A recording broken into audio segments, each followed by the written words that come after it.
Hi everybody, let's talk about intra-urban migration. Intra-urban migration is movement within an urban settlement, so one urban settlement, because of the changes in your family life cycle and also your income.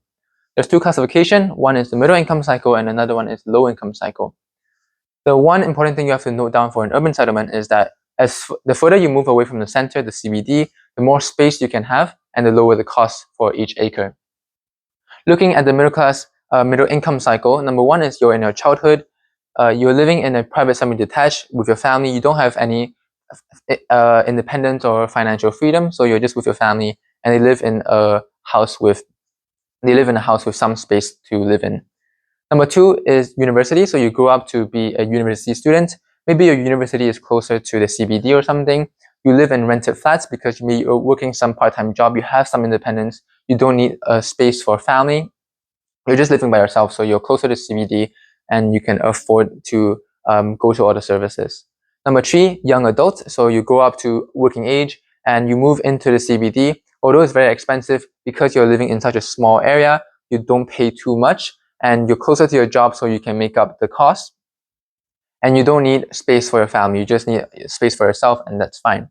Then you start a family, young family, you move out of the CBD to have some more space in a private semi-detached, similar to your childhood. And because there are more education services for your children out there, maybe there's better transport, so you can access your CBD.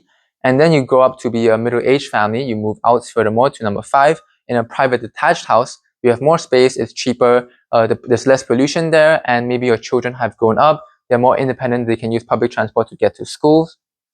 And lastly, you retire, you move back into closer to the city center, into a private single-story detached. So you still have large space, but you don't need too much, and it's single-storied because you might have some mobility issues. Now let's move on to the low income cycle. It's A, B, C, D, E. For A, you're in your childhood, you're in a rented council house with your family, some room to live in. So you're A around here in the inner city. Then you grow up to be a young adult. You skip your university years, you start working, and you move into industrial shared rooms. So it's really cheap. There's no down payment needed, and you're just working as much as possible.